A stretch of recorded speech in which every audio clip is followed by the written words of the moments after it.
Question number 164, Sri Pradeep Purohit. 64 sir रख दिया गया है, वापस कट जाता है। Thank you speaker sir. मैं सबसे पहले तो देश के यशस्वी प्रधानमंत्री नरेंद्र मोदी जी को धन्यवाद देना चाहता हूं। इसलिए धन्यवाद देना चाहता हूं कि जो योजना बनाते हैं मोदी जी 5 साल के, कि एक चुनाव से दूसरे चुनाव तक ये योजना नहीं होता। आज देश में जो सबसे बड़े संकट था, जल के संकट, ग्रामीणों लोगों को घर पे कैसे जल, पानीय जल, पीने का जल पहुंचाया जाए, सबसे बड़ा संकट इस देश में था। 2019 में जल शक्ति मंत्रालय का नए तरफ से गठन हुआ। उसके बाद मेरा जो क्वेश्चन था उसके बारे में डिटेल रिपोर्ट्स माननीय मंत्री जी ने हमको दिए हैं, इसके लिए धन्यवाद देता हूं।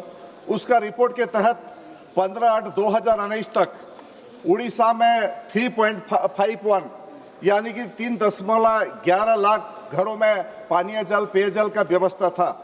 और 7/12/2025 का जो रिपोर्ट दिए हैं उसमें उड़ीसा में आपका प्रश्न क्या है? हाँ, ये मैं पूछना चाहता हूँ। अभी 68.38 लाख परिवार को जाता है, तो ये जो जल शक्ति मिशन 2028 तक किया गया है, तो टारगेट क्या है अचीव उड़ीसा में 100 to 100% करने के लिए?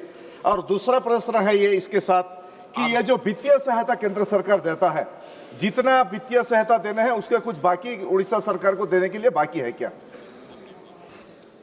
माननीय अध्यक्ष जी, जो उड़ीसा के अंदर करीब 88% जितना काम जल जीवन मिशन के द्वारा जल दिया गया है, और आने वाले दिनों में भी बाकी जो है 12% से करीब उनको भी जल दिया जाएगा। माननीय प्रधानमंत्री जी की ये पूरे विश्व में सबसे बड़ी योजना ये जल जीवन मिशन की वो भी है, और उसके कारण हर लोगों को, जो महिलाएं दूर तक पानी लेने के लिए जाती थी, रोज़ करीब 9 करोड़ महिलाएं पानी लेने के बाहर जाती थी, और करीब 5 करोड़ घंटे उनके रोज़ पानी लाने के लिए बिगड़ते थे। आज उनको अपने घर में शुद्ध पानी मिल रहा है, और ये पानी शुद्ध है या नहीं है वो भी ये महिला, करीब 5 लाख गाँव में 25 लाख महिला ये पानी जो सरकार की ओर से उनको किट दी गई है उसके ज़रिए वो चेक करके वो पानी पीने लायक है कि नहीं वो भी चेक कर सकती है। तो पानी पूरे फोर्स के साथ हर गांव में पर हेड 55 लीटर पानी देने की योजना केंद्र सरकार की ओर से माननीय प्रधानमंत्री जी ने की है, और उसको आगे बढ़ा रहे हैं। जो पैसे की बात की उन्होंने, तो कई राज्यों के अंदर बहुत सी कंप्लेंट भी आई है कि उन्होंने जो केंद्र सरकार की ओर से जो पैसा उठाया है उतना काम वहाँ नहीं हुआ है।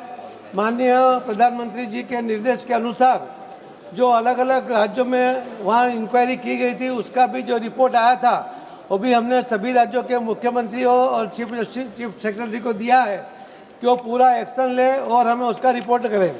और जहाँ भी काम खत्म हुआ है वो योजना का वेरिफिकेशन करके वो जब तक नहीं भेजेंगे तब तक उसको पैसा देना हमारे लिए संभव नहीं होगा।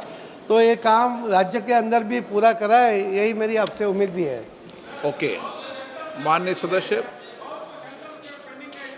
तो सर, मैं माननीय मंत्री जी से ये जानना चाहता हूँ कि उड़ीसा में जो हमारा जो क्षेत्र है, पार्लियामेंट कंस्टिट्यूएंसी बरगढ़ लोकसभा क्षेत्र है, वहाँ कुछ गांव में जैसा सपिया है, पदमपुर में, नरसिंहपुर, गंजागुड़ा, अम्बामुंडा, जिसमें काफ़ी दिन से ये प्रोजेक्ट हुआ है, लेकिन हर घर नल योजना में तहत काफ़ी करप्शन होने के कारण ठेकेदार लोगों से वो काम पूरा नहीं हो पाया है। जो गवर्नमेंट से यूसी आता है वो यूसी के आधार पर आप लोग पैसा पेमेंट करते हैं, लेकिन इसको तदारक करने के लिए केंद्र सरकार का कोई संस्था है या नहीं है, इसको सब तदारक करके देखने के लिए? जो सदस्य ने बताया कि कई जगह पर पानी नहीं पहुंचा है, और उसी के कारण जो कंप्लेन आई थी उसी के कारण माननीय प्रधानमंत्री जी ने निर्देश दिए थे कि पहले उसका इंक्वायरी करो, हर जगह नल से पानी जाना चाहिए। कई जगह पर सिर्फ पाइप डाले गए, कई जगह पर सिर्फ नल लगाया गया, मगर पानी नहीं था। तो नल से जल जाना ही चाहिए, ये हमारा आग्रह भी है, और उसी के आधार पर काम होगा। जब वेरिफिकेशन आएगा, स्टेट खुद वो वीडियोग्राफी करके उस गांव में सभी घर में पानी गया है, एक ग्राम सभा के अंदर हमें जो रिपोर्ट देगा उसके बाद ही पैसा रिलीज़ हो सकता है, उसके पहले संभव नहीं है। जो एक दूसरे भी मेंबर पूछना चाहते हैं तो यही है कि पैसा जब भी मिलेगा जब काम पूरा ऐसे होगा। माननीय मंत्री जी ऐसे अनऑफिशियली पूछने का जवाब नहीं देते। जी